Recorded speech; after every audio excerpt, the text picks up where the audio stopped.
Welcome friends. இன்றைக்கி நம்ம ஸ்க்ரீனில் பார்த்துக்கும்போது சூப்பரான ஒரு வீடியோ வந்து அப்படி மேக் பண்ணுறதை பற்றி பார்க்க போகிறோம். வீடியோ வந்து ஸ்கிப் பண்ணாமல் ஃபுல்லாக பாருங்கள். சேனலுக்கு ஃபஸ்ட் டைம் வந்திருக்கீங்கன்னா சேனலை சப்ஸ்கிரைப் பண்ணிவிட்டு அப்படியே வீடியோக்கும் ஒரு லைக் பண்ணிவிட்டு பாருங்கள். இப்போ வீடியோக்குள்ளே போகலாம். Kill them with your success. Life is very short, Namba. Bury them with your smile. Always be happy. உங்கள் மொபைலில் கைன்மாஸ்டர் அப்ளிகேஷன் ஓப்பன் பண்ணிவிட்டு கிரியேட் நியூன்ற ஆப்ஷனை கிளிக் பண்ணிக்கோங்க. நம்ம டெலிகிராம் குரூப்பில் ஜாயின் பண்ணாதவங்க டிஸ்கிரிப்ஷனில் லிங்க் இருக்கும், அதில் ஜாயின் பண்ணிக்கிறங்க. இதில் 4:5 ரேஷியோ இருக்கும், அதை செலக்ட் பண்ணிட்டு கிரியேட் ஆப்ஷனை கிளிக் பண்ணுங்கள். லெஃப்ட் சைடு மேலே இமேஜ்ன்ற ஆப்ஷன் இருக்கும், அதை செலக்ட் பண்ணிட்டு பேக்ரவுண்ட் வந்து பிளாக் கலர் செலக்ட் பண்ணிக்கோங்க. அதோட டைம் டியூரேஷனை நீங்கள் எத்தனை செகண்ட் வீடியோ மேக் பண்ண போகிறீங்களோ அத்தனை செகண்ட் ட்ராக் பண்ணிவிட்டு இப்போ வீடியோட ஃபஸ்ட்டுக்கு வந்துட்டு லேயர் ஐக்கான கிளிக் பண்ணுங்கள். நான் டிஸ்கிரிப்ஷனில் உங்களுக்கு டெம்ப்ளேட் வீடியோ வந்து கொடுத்துருப்பேன், க்ரீன் ஸ்க்ரீன் டெம்ப்ளேட் வீடியோ, அதை டவுன்லோட் பண்ணி செலக்ட் பண்ணிக்கோங்க. அதில் இருக்க ஆடியோவை மியூட் பண்ணிடுங்க. அப்படியே பேக்கில் வந்துட்டு ரைட் சைடு ஸ்க்ரோல் பண்ணுங்கள், ஸ்ப்ளிட் ஸ்க்ரீன் இருக்கும், அதில் ஃபுல் ஸ்க்ரீன் கொடுத்துட்டு இப்போ ஸ்க்ரீனில் வந்து கரெக்டாக வந்து ஆட்டிடியூடுன்ற டெக்ஸ்ட் வந்து ஷோ ஆகணும். ஸோ அந்தளவுக்கு இந்த மாதிரி கரெக்டாக வந்து ட்ராக் பண்ணிக்கோங்க. அந்த டெக்ஸ்ட் வந்து ஷோ ஆகணும். உங்களுக்கு எப்படி இருக்கணும் ஸ்க்ரீனு, அதுக்கு இப்போ ஆட்டிடியூட் அப்படின்றது வந்து ஷோ ஆகணும். ஸோ அதுக்கேற்ற மாதிரி கொஞ்சம் அட்ஜஸ்ட்மெண்ட் பண்ணிக்கோங்க அந்த வீடியோவை. இப்போ அந்த க்ரீன் ஸ்க்ரீன் வீடியோவை செலக்ட் பண்ணிட்டு அப்படியே ரைட் சைடு ஸ்க்ரோல் பண்ணுங்கள். குரோமோ கீன்ற ஆப்ஷன் இருக்கும், அதை எனேபிள் பண்ணிடுங்க அப்படின்னா உங்களுக்கு அந்த க்ரீன் மட்டும் ரிமூவ் ஆகிருக்கும். இப்போ ரைட் சைடே 2 செட்டிங் இருக்கும். ஃபஸ்ட்டில் வந்து 28 இருக்கும், அதை மட்டும் 40 வந்து கொடுத்துக்கோங்க. கீழே 50 இருக்கும், அதை வந்து ஒரு 55 கொடுத்துருங்க.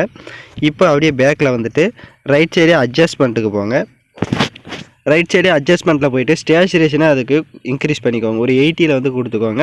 அப்போ தான் உங்களுக்கு அந்த ஃபயர் எஃபெக்ட் வந்து கலராக ஷோ ஆகும். இப்போது டிக் ஆப்ஷனை கொடுத்துட்டு வீடியோட ஃபஸ்ட்டுக்கு வந்துட்டு லேயர் ஐக்கான கிளிக் பண்ணுங்கள். இப்போ நீங்கள் எந்த ஃபோட்டோ வச்சு எடிட் பண்ணலான்னு இருக்கீங்களோ அந்த ஃபோட்டோவை இப்போது செலக்ட் பண்ணிக்கோங்க. இப்போ ஃபோட்டோவை செலக்ட் பண்ண வாட்டி பேக்ரவுண்டில் பார்த்தீங்கன்னா தெரியும் ஃப்ரேமு. ஸோ அந்த ஃப்ரேம் அளவுக்கு இந்த மாதிரி ஃபோட்டோவை ஜூம் பண்ணிவிட்டு லெஃப்ட் சைட் 3 டாட்டை கிளிக் பண்ணி சென்ட் டு பேக் கொடுத்துட்டிங்கன்னா உங்களுக்கு பேக்கில் போய்டும். இப்போ கரெக்டாக ஃபோட்டோவை அந்த ஃப்ரேமில் வந்து செட் பண்ணிக்கோங்க. அந்த ஃபோட்டோவோட டைம் டியூரேஷனும் எண்டிங் வரையும் ட்ராக் பண்ணிவிட்டு அந்த ஃபோட்டோவுக்கு ரைட் சைடு அட்ஜஸ்ட்மெண்ட்டில் போய்ட்டு ஸ்டேச்சுரேஷன் அப்புறமா கான்ட்ராஸ்ட் இது எல்லாமே எந்த அளவுக்கு தேவையோ அந்த அளவுக்கு இன்க்ரீஸ் பண்ணிவிட்டு டிக் ஆப்ஷனை கொடுத்துட்டு எகைன் வீடியோட ஃபஸ்ட்டு கொண்டு அந்த ஃபோட்டோவை செலக்ட் பண்ணிட்டு லெஃப்ட் சைட் 3 டாட்டை கிளிக் பண்ணி டூப்ளிகேட் எடுத்துக்கோங்க. டூப்ளிகேட் எடுத்து பிக் அப்படியே ரைட் சைடு அட்ஜஸ்ட்மெண்ட்டுக்கு போய்ட்டு ஸ்டேச்சுரேஷனை ஃபுல்லாக -100 கொடுத்துட்டு அப்படியே பேக்கில் வந்துட்டு ரைட் சைடு மேலே பாருங்கள் ஓவரால் அனிமேஷன் இருக்கும், அதை கிளிக் பண்ணிவிட்டு அதில் பல்ஸ்ன்ற ஆப்ஷனை கொடுத்துக்கோங்க. இப்போ லெஃப்ட் சைடு 3 டாட்டை கிளிக் பண்ணி சென்ட் டு பேக்வேர்டு கொடுத்துட்டீங்க அப்படின்னா அது உங்களுக்கு பேக்கில் போய்டும். இப்போ லைட்டாக மூவ் பண்ணி பார்த்தீங்கன்னா ஒரு ஃபோட்டோ பிளாக் அண்ட் ஒயிட் ஆகும், இன்னொரு ஃபோட்டோ வந்து கலர்ஃபுல்லாகவும் ஷோ ஆகும். இப்போ எகைன் வீடியோட ஃபஸ்ட்டு கொண்டு லேயர் ஐக்கான கிளிக் பண்ணுங்கள்.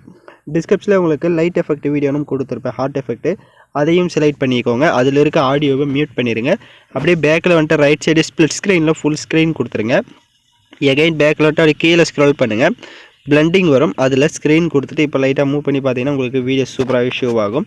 இப்போ நம்ம சாங்ஸை வந்து ஆட் பண்ணிக்கலாம். ஸோ நான் யூஸ் பண்ணுற சாங்கோட லிங்க் டிஸ்கிரிப்ஷனில் வீடியோவாக கொடுத்துருப்பேன். வீடியோவில் இருக்க ஆடியோ தனியாக எடுக்கணும்னா அந்த வீடியோவை செலக்ட் பண்ணிவிட்டு அப்படியே ரைட் சைடு ஸ்க்ரோல் பண்ணுங்கள், எக்ஸ்ட்ரா ஆடியோன்னு இருக்கும், அதை கொடுத்துட்டிங்கன்னா வீடியோவில் இருக்க ஆடியோ தனியாக வந்துடும். இப்போ அந்த வீடியோவை லெஃப்ட் சைடு டெலிட் ஆப்ஷனை கிளிக் பண்ணி டெலிட் பண்ணிக்கோங்க. இப்போ நம்ம வீடியோ வந்து ஃபுல்லாகவே கம்ப்ளீட் பண்ணியாச்சு. இப்போ வீடியோ வந்து ப்ளே பண்ணி பார்க்கலாம் நம்ம ஆட் பண்ண எல்லா மெட்டீரியலும் கரெக்டாக ஸ்டக் ஆகாமல் ப்ளே ஆகுதான்னு.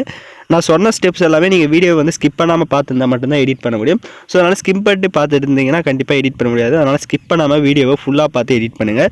இப்போ நம்ம வீடியோவை ப்ளே பண்ணி பார்க்கலாம். இப்போ பார்த்தீங்கன்னா வீடியோஸ் வந்து சூப்பராகவே நம்ம ஆட்டிடியூட் வீடியோ வந்து மேக் பண்ணியாச்சு. இப்போ வீடியோவை எக்ஸ்போர்ட் பண்ணிக்கலாம்.